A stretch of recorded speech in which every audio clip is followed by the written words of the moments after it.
mas temos ainda a nossa terceira etapa, né, que eu chamei a caixa de ferramentas. Mas eu posso dizer a vocês, com um pouco de maldade crítica, que eu, vocês e Stuart Hall, todos nós chegamos um pouco cansados da caixa de ferramentas. Então, o Hall vai falar de todos.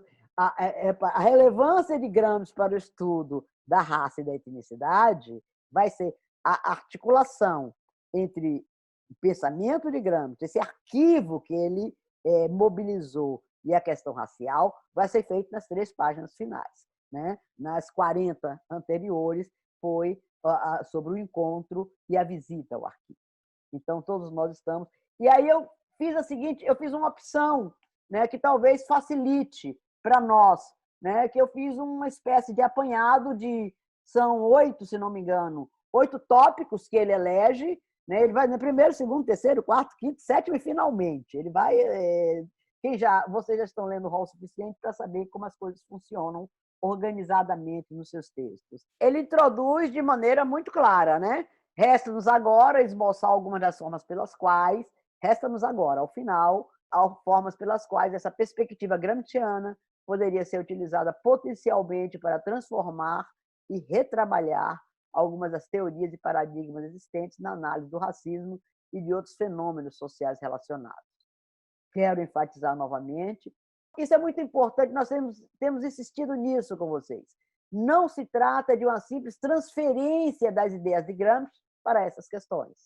É mais uma questão de projetar uma perspectiva teórica distinta sobre os problemas analíticos e teóricos fundamentais que definem o campo das formações sociais racializadas. É isso que eu estou chamando a caixa de ferramentas. Então, ele trabalha quase com prescrições. E o que eu fiz foi deslocar a prescrição e vou rapidamente... Eu selecionei para cada prescrição um trechinho que me pareceu expressivo dessa utilização, né, dessa caixinha de ferramentas gramsciana. O que devemos pegar do Gramsci? Primeiro, a ênfase sobre a especificidade histórica. É preciso muito pouco para que sejamos persuadidos a aceitar a opinião enganosa de que, por ser em toda parte considerado uma prática profundamente anti-humana e antissocial, o racismo é igual em todas as situações, seja em suas formas, suas relações com as outras estruturas e processos ou em seus efeitos. Creio que Gramsci nos ajuda a interromper decisivamente essa homogeneização. Esse é um apelo, e é um apelo, eu acho, é o primeiro apelo do Hall, e talvez seja das coisas mais relevantes para nós pensarmos, porque, evidentemente, nós temos a tendência, né, de criar ou antagonismos viscerais, né, excludentes, o racismo brasileiro contra todos os demais racismos, ou ler o racismo brasileiro a partir, por exemplo, da realidade racial norte-americana.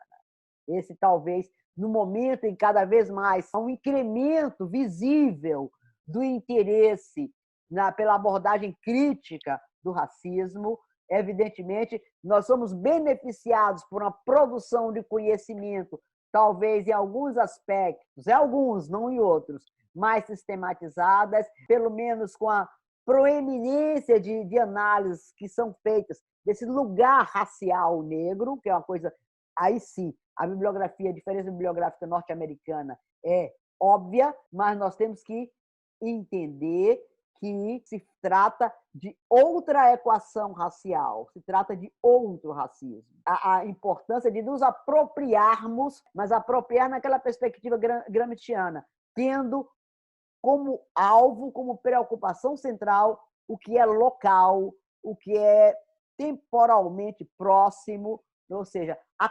concretude das relações raciais dentro das quais nós estamos pensando, estamos discutindo, estamos nos debatendo.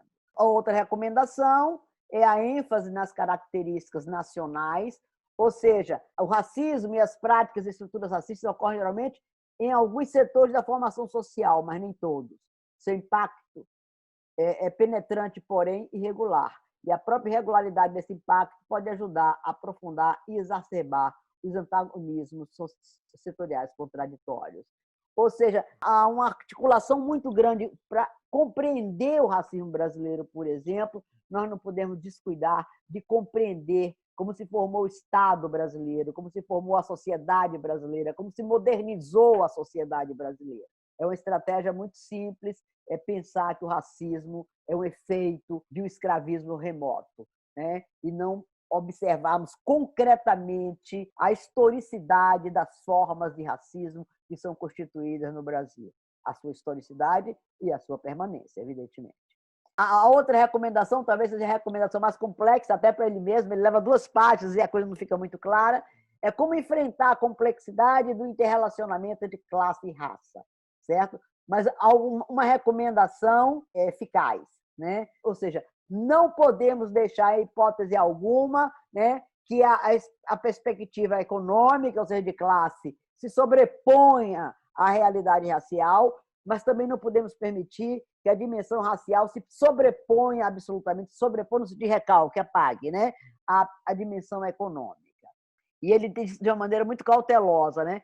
Creio que o fato de Gramsci adotar uma abordagem não redutiva para as questões de classe, junto com a sua compreensão da conformação profundamente histórica de qualquer formação social específica, ajuda a apontar o caminho para a abordagem não reducionista da questão raça-classe.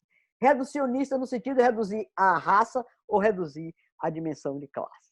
Isso é enriquecido pela atenção de Gramsci, que dedica aquilo que poderíamos chamar de qualidade culturalmente específica das formações de classe em qualquer sociedade historicamente definida.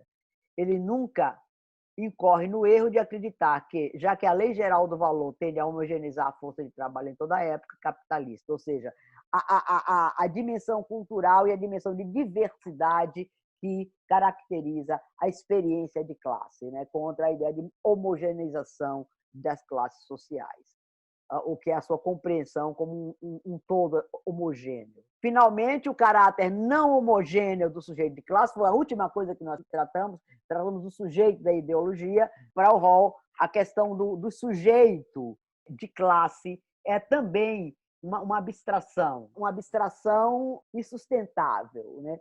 Isso começa a explicar a diferença étnica e racial pode ser construída como um conjunto de antagonismos econômicos, políticos, ideológicos, dentro de uma classe que é submetida a formas mais ou menos semelhantes de exploração, no que diz respeito à propriedade dos meios de produção e à expropriação dos mesmos. Essa última, que passou a ser uma espécie de talismã mágico ao diferenciar a definição marxista de classe dos modelos de estratificação e definição mais pluralistas, tenha muito ultrapassado sua utilidade teórica quando veio explicar a dinâmica histórica concreta e atual dentro dos setores e segmentos de classe. Então, essa ideia de que a classe, em absoluto, não é um dado homogêneo, não é um bloco, né?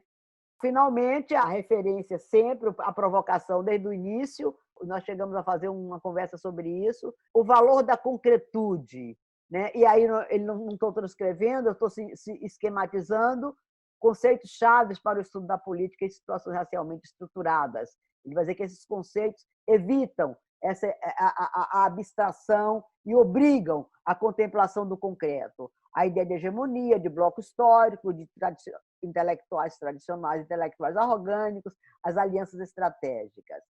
A estrutura da política em situações racialmente estruturadas e dominadas pode ser positivamente iluminada pela rigorosa aplicação desses conceitos formulados novamente. Repare bem, pela rigorosa aplicação desses conceitos formulados novamente. Afinal de contas, ele diz, desde o início daquele apelo biográfico, né, o Gramsci pensou no auge do fascismo italiano, né, na experiência periférica da Sardenha, no contato com o mundo industrializado e mobilizado politicamente do norte da Itália.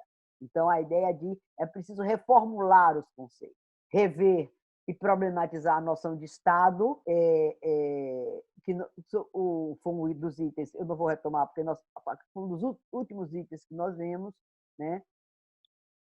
A centralidade, esse é talvez o mais importante, por último, né? A centralidade do fator cultural para o estudo da raça e da etnia. Aí o detalhe, né? Isso é o rol. Por cultura, quero dizer o terreno das práticas, representações, linguagens e costumes concretos de qualquer sociedade historicamente específica. Também inclui as formas contraditórias do senso comum que se enraizam e ajudam a moldar a vida popular. Eu incluiria ainda toda a gama de questões distintivas que Gramsci associa ao termo nacional popular. Gramsci compreende que esses constituem o sítio crucial da construção de uma hegemonia popular. E, finalmente, a compreensão renovada da ideologia e do campo ideológico. Ele demonstra como o eu, que escora essas formações ideológicas, não é um sujeito unificado, mas contraditório. Ele é uma construção social. Desta forma, ele nos ajuda a compreender uma das características mais comuns e menos explicadas do racismo: a submissão das vítimas do racismo aos embustes das próprias ideologias racistas que as aprisionam e definem. Ele demonstra ainda como elementos distintos e frequentemente contraditórios podem se entrelaçar e se integrar aos distintos discursos ideológicos, mas também a natureza e o valor da luta ideológica que busca transformar as ideias populares e o senso comum das massas.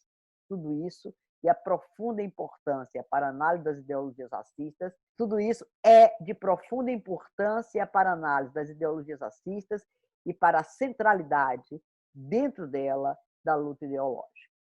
E com isso nós encerramos, né, todas as citações aqui do texto, a minha edição, né, evidentemente, a minha edição da diáspora é a primeira edição, porque essas páginas não correspondem, geralmente elas não correspondem às edições de vocês. Eu espero que tenham vencido, né, com o mesmo esforço e o mesmo ardor e o mesmo entusiasmo com que eu venci o texto do Hall, vocês tenham vencido essa aula que não cabe no bolso. Tchau.